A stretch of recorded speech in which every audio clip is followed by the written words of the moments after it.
of you may know me better as not Haley Walbrecht on Twitter, and it's the most fitting username ever because, indeed, I am not Haley Walbrecht.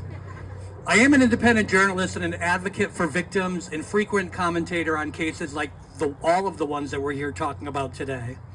And on November 13th, I stood in this very spot and called on Michael Morrisey to resign. Today, the second Karen Read trial is coming to an end, likely with an acquittal. Yeah.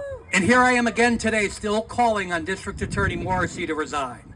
I'm here to say on behalf of all of you people and the thousands of people watching from home, we're not going to stop.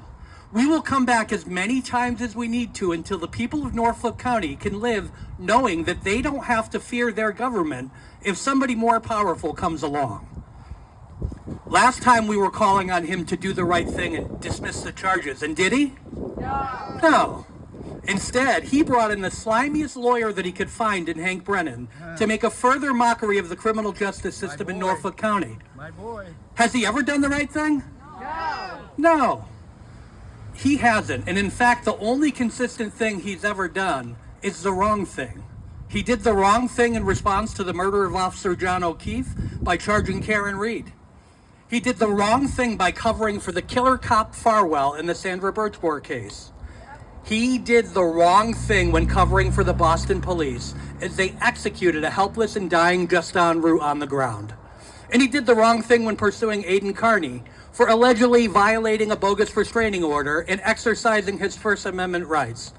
And he covered up for the criminal state troopers who entered into a conspiracy to arrest and jail Carney simply to shut him up and prevent him from bringing his own misdeeds and the misdeeds of the corrupt troopers like Michael Proctor, Yuri Buchanan, and the puppet master corrupt state police lieutenant Brian Tully. As long as he can protect them, it doesn't matter who else pays the price. You know, we met a new victim of Norfolk County prioritizing prosecuting journalists and covering up for dirty cops instead of just going after criminals just today on the steps of the courthouse at Dedham while attending the sham trial of Aidan Carney. A violent criminal predator had his case dismissed while we watched a dinosaur corrupt former judge, Robert Cosgrove, demonstrate that he doesn't even understand what hearsay is. It's shameful.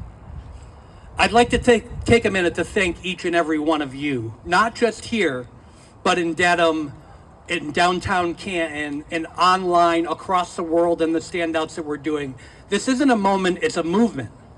Without us, the media would simply read the press releases that were issued by the police or the district attorney, and everyone would just believe that Sandra Birchmore killed herself, or that just en route was a threat while he was lying helpless on the ground, or that Karen Read killed John O'Keefe and that Enrique Delgado Garcia died of a tragic accident.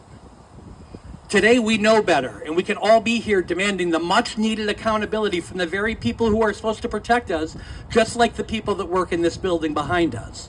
Now, I stole that from my previous speech, but it means exactly the same thing today as it did then.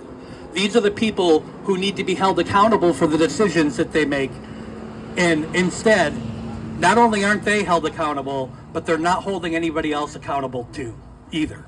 So today we stand together. It's time for justice for Sandra Birchmore, for Just en Route, for Enrique Delgado Garcia, and for John O'Keefe, and for all of the other victims and their families who are victims of not just the people who are committing the crimes, but the people who are supposed to protect them from the people who are committing the crimes. We also want to let you know it's time to free Karen Read, right? We're about to do that. It's time to free Aidan Carney. I don't care if you like Aidan Carney. He's a controversial figure, and sometimes he says some things that piss people off. Sometimes he says things that piss me off. But at the end of the day, he's standing in courtroom on trial as a result of Lieutenant Tully conspiring with Kate Peter, Lindsay Gaetani, and Leah Genduso, a former Massachusetts State Police officer, to jail him to prevent him from uncovering their own misdeeds. But most of all, it's time to send a message that we, the people, won't rest until the truth is told. It's time to tell the truth. It's time for Michael Morrisey to resign. And it's time right now for us to march around the building and let him know. So let's go.